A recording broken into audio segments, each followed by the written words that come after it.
प्यारे बच्चों नमस्कार। ज्ञान सिंधु कोचिंग क्लासेस के ऑनलाइन प्लेटफॉर्म पर आपका स्वागत है। आज का सेशन कक्षा 9 के विद्यार्थियों के लिए है और इसमें गणित का अर्धवार्षिक परीक्षा जो बहुत इंपॉर्टेंट क्वेश्चन इसमें से हैं वो आपको यहाँ पर हल कराने जा रहे हैं। तो बस आप लोग क्या करिए, कागज कलम को उठाइए और हमारे साथ जुड़ जाइएगा और एक एक क्वेश्चन को अच्छे ढंग से पढ़िएगा और सुनिएगा और फिर उसका आंसर दीजिएगा कमेंट बॉक्स में। तो पहला क्वेश्चन यहाँ पर आपके स्क्रीन पे आता है। ये दिया हुआ है x की पावर -2 इज इक्वल टू 64 यानी 64 है। तो x की पावर 1/3 प्लस x की पावर 0 इज इक्वल टू कितना होगा बताना है। तो देखो यहाँ पर क्या लिख लिया है हमने, x की पावर -2 है तो इसको हमने लिख लिया x की पावर -2 को लिख दिया 1/x²। ठीक है, क्या लिखा 1/x², क्योंकि जब ये नीचे से बटे में जाएगा तो इसकी पावर का साइन बदल जाएगा और ये 64 का आप 64 ही लिख दीजिएगा, यहाँ तो कोई दिक्कत तो है नहीं। तो यहाँ पर अब दोनों तरफ रूट ले लीजिएगा तो ये 1/x हो जाएगा और इधर आपका 8 हो जाएगा। अब यहाँ निकालना क्या मान है, ये x की होल पावर 1/3 है। तो यहाँ पर क्या करिएगा, ये हो जाएगा x का मतलब हुआ 1/8। जैसे 1/x का मान 8 है तो 1/x का मान 8 हो जाएगा। तो ये 8 हो गया। अब यहाँ पर लिखिए 1/2 की होल पावर 3 और गुणे में लगा दिए कितनी 1/3, ये बन गया, और प्लस x की पावर 0। तो x की पावर 0 का मतलब होगा 1/2 की पावर 0 हो गया। यहाँ तो भी कोई दिक्कत नहीं है, ये 3 3 तो कट गया तो हमारे पास आया 1/2। अब 1/2 की पावर 0 होता चाहे x की पावर 0 होता तो उसका मान तो 1 होता, तो आप यहाँ पर 1 लिख लीजिएगा। अब 3 2 1 करना 2 और 1 मिलके आएगा 3/2। तो आपका राइट आंसर मिल गया कितना 3/2। आंसर मिला लीजिएगा कौन सा ऑप्शन नंबर सही है, ऑप्शन नंबर सी करेक्ट है 3/2। थोड़ा सवाल घुमा के दिया हुआ है, टेक्निकल है, उसको ध्यान रखिएगा और आप यहाँ पर लिखिएगा ऑप्शन नंबर ये सी हो जाएगा। अब आइए अगला क्वेश्चन क्या दिया हुआ है, ये है यदि r की पावर 64 है तो g की पावर r की पावर 2/3 प्लस 4r की पावर 1/2 हो तो g का मान कितना है वो आपको निकालना है। तो देखो यहां पर क्या करेंगे, ये लिखा हुआ है g की वैल्यू तो कितनी है तो g यहां लिख लीजिएगा।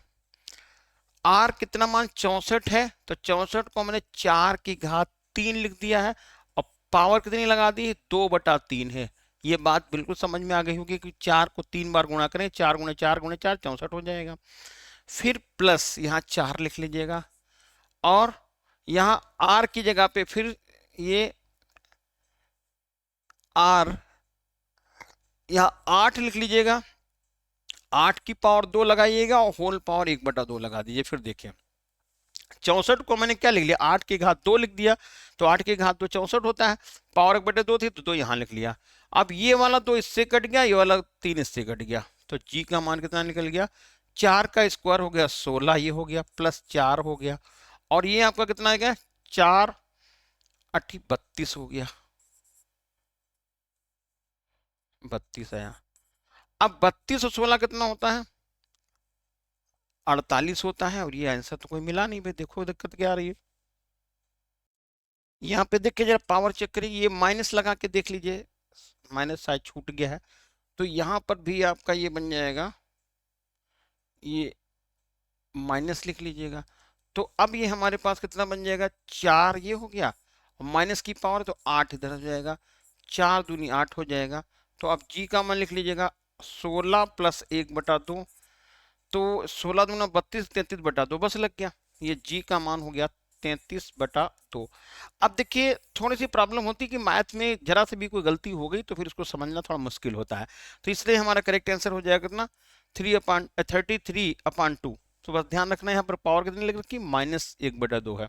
चलिए अगला देखते हैं, बहुपद 5x की घात 5 प्लस 0x² प्लस 0x की पावर 4 प्लस 3x प्लस 7 की घात कितनी होगी। तो बस इसमें तो बड़ा आसान है, बस क्या करना है आपको, घात जो है ये 5 लिख देना है। कितनी घात है ये 5 है, क्यों सबसे बड़ी घात लिखनी, तो इसका करेक्ट आंसर होगा ऑप्शन नंबर ए।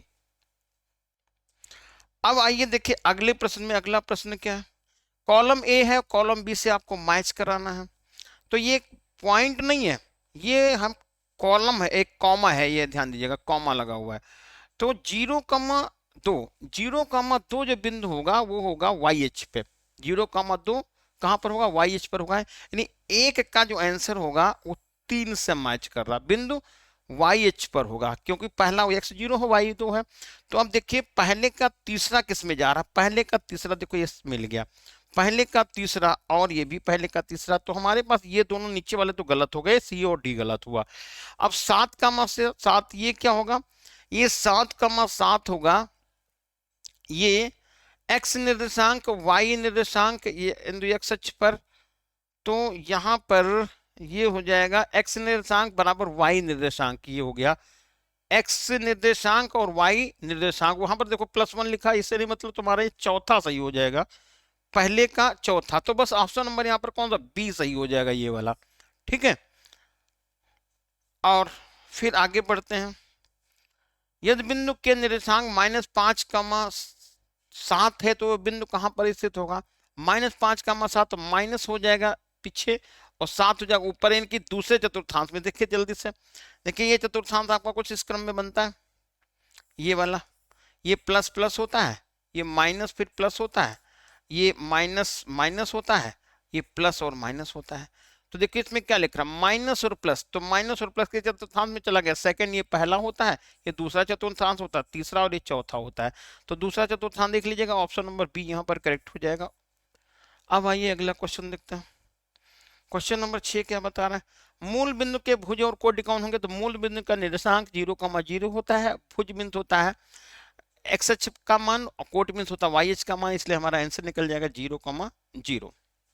चलिए अगला देखिए क्या है, दो सरल रेखाएं जो समांतर हैं एक दूसरे को काटती हैं, दो समांतर रेखाएं एक दूसरे को कभी काटती नहीं है। तो यहां पर कह रहे हैं केवल एक बिंदु पर, केवल दो बिंदु पर, केवल तीन बिंदु पर, एक बिंदु पर भी नहीं, इसलिए हमारा आंसर नंबर कौन सा सही हो जाएगा, ऑप्शन नंबर डी करेक्ट हो जाएगा। अब इसमें एक दिया हुआ है कोण एबीसी, त्रिभुज एबीसी में कोण बी का मान आपको दिया हुआ, कोण ए का मान 90 अंश दिया है और ए बी और ए सी बराबर है, तो कोण बी का मान कितना होगा, बहुत आसानी से लगा लीजिएगा। देखो यहाँ पर करना क्या है, त्रिभुज एबीसी बना लिया, इसमें ए कोण 90 अंश बना लिया, ये कोण 90 होगा, ठीक बेटा, और इसका नाम दे दीजिए कौन सा, ए कोण इसको लिखा गया, बी इसको कह दीजिए, सी इसको कह दीजिए। इन्होंने क्या कहा है, ए बी और ए सी बराबर, ये दोनों जब लाइनें बराबर होगी तो कोण भी दोनों बराबर हो जाएंगे, यानी कि एक कोण 90 हो गया तो दो कोणों का जोड़ कितना हो जाएगा, 90 हो जाएगा, इसको दो बराबर भागों में डिवाइड कर दीजिएगा तो 45 हो जाएंगे, यानी कि सी कोण भी 45, ये आपका कोण होगा बी 45, सी भी 45 होगा, इसलिए ऑप्शन नंबर यहाँ पर कौन सा सही हो जाएगा, सी सही हो जाएगा। अगला क्वेश्चन दिया है, एक वृत्त का व्यास एडी, जीवा ए बी है, इसमें ए बी का मान 34 सेंटीमीटर है और ये 15 से, ए बी का मान 30 सेंटीमीटर, वृत्त के केंद्र से उसकी दूरी बताना है।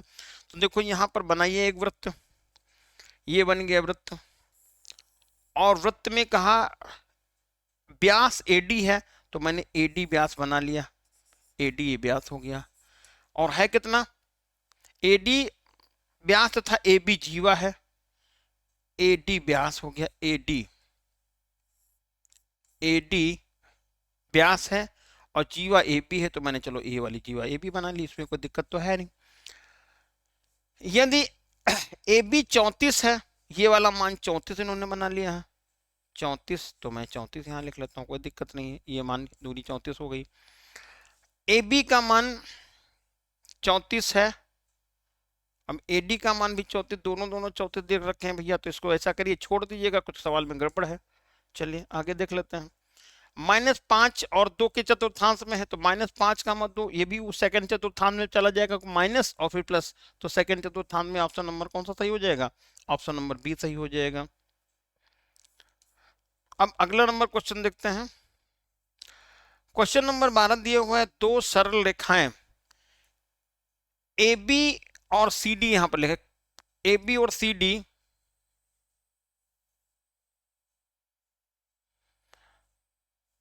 परस्पर बिंदु ओ पर काटती हैं, तो ए बी और सी डी परस्पर ओ पर काटती हैं, तो ऐसे मैंने लाइन खींच दी, ये हो गया ए बी, इसको ए बी मानिएगा, इसको सी डी बता दीजिएगा। ओ पर एक काट रही थी, ये ओ पर काट दिए। बी ओ डी 63 अंश है, तो बी कहाँ मिला, ये बी हो गया, ओ और डी ये वाला 63 अंश दिया गया, तो ये 63 अंश हो गया। तो आपसे पूछा गया बी ओ सी का मान बताओ, बी ओ सी का मान, इसका मान बताना, इसका मान। तो देखो ये पूरी एक लाइन है, सी डी लाइन है, तो सी डी लाइन पूरी कितनी होगी, 180 अंश की। 180 में से 63 यहाँ पर माइनस कर दीजिएगा, 180 में से 63 माइनस करिएगा, तो 63 घटाएंगे तो यहाँ पर बचेगा 10, 10 में से 7 3 जाएगा, 7 बचेगा, यहाँ पर बचेगा 7, 7 में से 17, 117 अंश हो जाएगा। तो ये कोण कितना बन जाएगा, 117 अंश। आंसर देखिएगा कौन सा आएगा, 177। संपूरक कोण कितना होता है, तो संपूरक कोण वही होते हैं जिन कोणों का जोड़ 180 अंश होता है। तो ये वाला गलत हो गया भैया, पहला वाला, और दूसरा वाला सही हो गया, क्योंकि 80 और 100 मिल गया 180 होता है। ठीक है, आगे और कोण नहीं मिल रहे, कोई दिक्कत नहीं है। क्वेश्चन नंबर आ जाएगा, इसलिए हमारा ऑप्शन नंबर कौन सा सही हो गया, बी सही हो जाएगा। ठीक, अब आते हैं क्वेश्चन नंबर 14। क्या कह रहा, त्रिभुज एबीसी बना लीजिए। मैंने भी त्रिभुज एबीसी बना लिया है, ऐसे नाम दे दिया ए बी और सी। दूसरा त्रिभुज बनाया कौन सा, पी क्यू आर, तो मैंने त्रिभुज कोई बना लिया, यहाँ पर ऐसे लिख लिया, नाम अभी नहीं लिख रहा है। इसमें कहे हैं पी क्यू आर, तो ए बी क्यू पी के बराबर है। ए बी जो है क्यू पी, ये P और Q ये R ऐसे लिख लिया, तो ये लाइन इस लाइन के बराबर होगी, ऐसा बता रहे हैं। कोण B जो है कोण P के बराबर है, कोण B ये वाला, कोण P के बराबर ये इसके बराबर हो गया।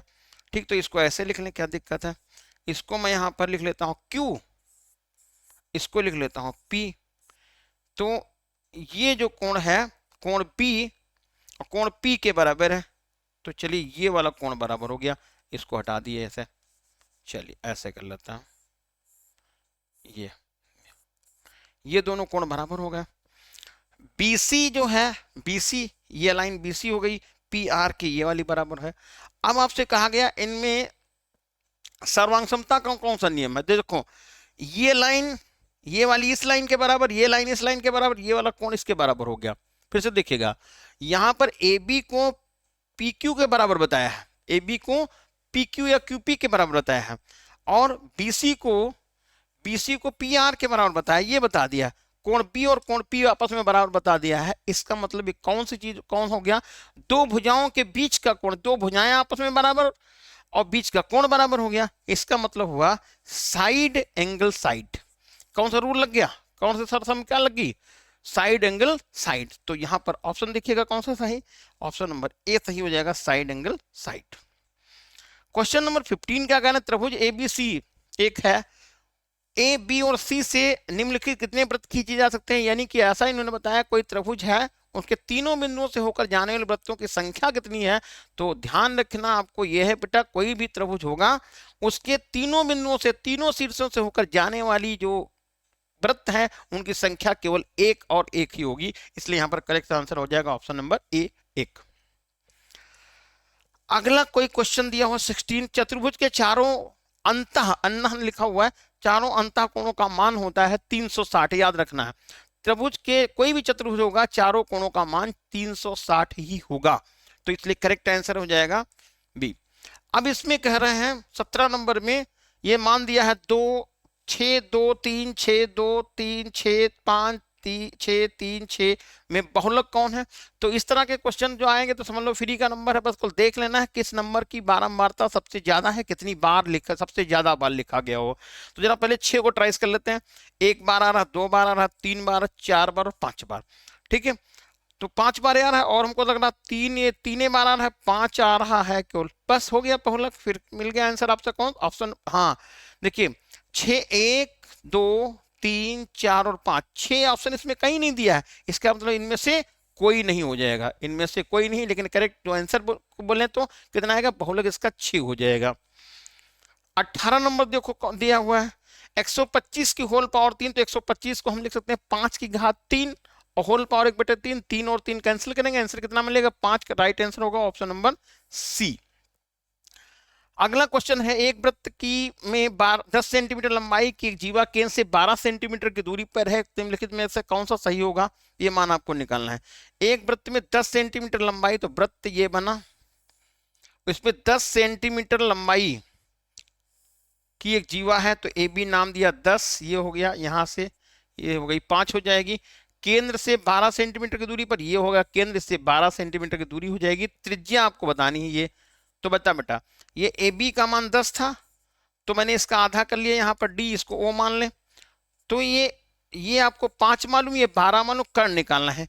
5, 12 और 13 का ही रिलेशन होता है कर्ण, आधार और लंब में, ठीक है, तो 13 आपका आंसर निकल जाएगा। इसलिए कैसे निकालेंगे, 13 का स्क्वायर होता है या 12 का स्क्वायर 144, 5 का स्क्वायर होता है 25, 25 144 जोड़ेंगे 169 आएगा, रूट निकालेंगे 13 होगा, और यही आपका आंसर आ जाएगा, option number C. Question number 20 दिया हुआ, जो इस ऑब्जेक्टिव क्वेश्चन का लास्ट क्वेश्चन है, 3 बिंदुओं से होकर जो एक सरल रेखा में नहीं है, कितने वृत्त खींचे जा सकते हैं, वो अभी बात हुई थी। 3 वृत्त बिंदु या जो एक सरल रेखा में नहीं, केवल एक ही वृत्त खींचा जा सकता है, ऑप्शन नंबर यहाँ पर एक फर्स्ट सही हो जाएगा, एक। अब आते हैं वर्णात्मक प्रश्न में, इनके बीच में कोई दो अपरिमेय संख्या लिखनी है, तो भैया यहां से स्टार्ट कर लो। 0.1 लिखा हुआ है, 001, और फिर आगे यहां पर आप पढ़ाते चले जाइए, कोई दिक्कत नहीं है। फिर 0.012 ऐसे लिखते चले जाइए, बस अब इनके बीच की दो परिमेय संख्या हो गई। अगला नंबर देखो क्या दिया हुआ है, ए का मान निकाल लो। यदि ये जो है बहुपद का एक गुणनखंड है, तो बस यहाँ पर क्या कर लिए, ए की पावर 3 लिख दीजिएगा, माइनस ये भी ए की पावर 3 हो जाएगा, क्योंकि ए स्क्वायर पहले से, एक्स की जगह पर कितना लिख देंगे, एक्स की जगह पर ए लिख देंगे, और ये प्लस का ए हो जाएगा, और प्लस का 2 इज इक्वल टू 0, ये वाला कैंसिल हो गया, तो ए इज इक्वल टू -2, ये हो गया आंसर आपका। अगला नंबर क्या है, यदि x बराबर 1 y बराबर 2 समीकरण x square plus A Y plus 3 का एक हल है, तो a का मान बताइए। मतलब क्या करना है भैया, ये समीकरण लिखी है, ए square X plus A Y बराबर 3 का एक हल है, कौन, x 1 और y 2, तो a का मान बता दीजिए। तो यहां पर क्या करिएगा, ए स्क्वायर लिख दीजिएगा, प्लस x की जगह पे कितना लिख दीजिएगा, 1 लिख दीजिएगा, ए स्क्वायर गुणे 1 लिखिएगा, प्लस ए, y की जगह पर 2 लिख दीजिएगा, बराबर कितना आएगा, ये आएगा 3, तो ये हो जाएगा ए स्क्वायर प्लस 2a और प्लस 3 हो गया। अब क्या करना है, यहां पर इसके गुणनखंड कर दीजिएगा, कौन से, हाँ 1 मिनट और बढ़ा लीजिए, यहाँ पे इसको चलिए ऐसे लिख लेता हूं, थोड़ा सा लिख देता हूं, A square X plus A Y is equal to 3, A X की जगह पर 1 लिखिएगा, तो ए स्क्वायर हो गया प्लस 2 ए हो गया 2a और -3 इज इक्वल टू 0। अब गुणनखंड करिएगा, तो 3 करना 3, 3 में से एक जाएगा 2 चला जाए होगा, तो ए स्क्वायर हो जाएगा, प्लस निशान लगाइए, 3 में से 2 घटा दीजिएगा, 3 में से 1 घट गया, और a -3 बराबर 0, तो ये ए स्क्वायर बनेगा, प्लस का 3a होगा, माइनस का a होगा, माइनस का 3 होगा, इज इक्वल टू 0। कॉमन ले लेंगे, तो a कॉमन ले लिया, तो a प्लस 3 हो गया, -1 कॉमन ले लिया, a प्लस 3 हो गया, इज इक्वल टू 0 हो गया, तो a प्लस 3 एक ब्रैकेट में हो गया, और a माइनस 1 ब्रैकेट में, बराबर कितना होगा, 0। बस आप लिख लीजिएगा a प्लस 3 इक्वल टू 0, तो a का मान -3 हो गया है, और a minus 1 is equal to 0, तो a इज इक्वल टू 1 हो गया। बस आपके यही तो आंसर थे दोनों। चलिए आगे देखते हैं, क्या एक बिंदु से होकर केवल एक ही रेखा खींची जा सकती है, ऐसा नहीं है, एक बिंदु से अनेकों रेखाएं खींची जा सकती हैं। अगला दिया है, चित्र में एक वृत्त का व्यास ए बी है, 30 सेंटीमीटर जीवा 24 सेंटीमीटर, केंद्र ओ से एसी की दूरी कितनी होगी। चित्र देखो तो बना नहीं है, चित्र में बना देता हूं आपको। ये हो गया ए बी, इसका व्यास है, चलिए ए बी में व्यास बना लेता हूं, और 30 सेंटीमीटर इसका व्यास है, तो ये भी 30 हो जाएगा, तो ये त्रिज्या हो जाएगी कितनी, 15। जीवा एसी 12 सेंटीमीटर, ये 12 सेंटीमीटर को एसी नाम दे दीजिए आप यहाँ पे। अच्छा 1 मिनट, यहाँ पर ए, इसको बी लिख दीजिएगा और ए सी ऐसे दिखा दीजिएगा कुछ। ए सी कितनी है, ये 24 सेंटीमीटर ये वाली। अब आपसे पूछा गया है एसी कितनी दूरी पर, यहां से दूरी कितनी ये निकालनी है। तो देखो ये 12 मालूम हो गई, तो आधा करेंगे 24 से, जो 12 हो जाएगी। यहाँ पर ऐसे लंब ड्रॉ कर दीजिए, यहाँ पर चलिए 24, ये डी लिख लीजिएगा और ये हो जाएगी कितनी 12, और ये है व्यास कितना 30 है, आधा करिएगा 15 हो जाएगा 15। ये दूरी निकालनी है बस आपको, ठीक है। ओ डी का मान निकाला 15 का स्क्वायर, ये लिख जाएंगे 15 का स्क्वायर कर लेंगे, 12 का स्क्वायर लिख लेंगे और प्लस का एक्स स्क्वायर लिख लेंगे, बस एक्स की वैल्यू निकालना, वही आपका आंसर हो जाएगा।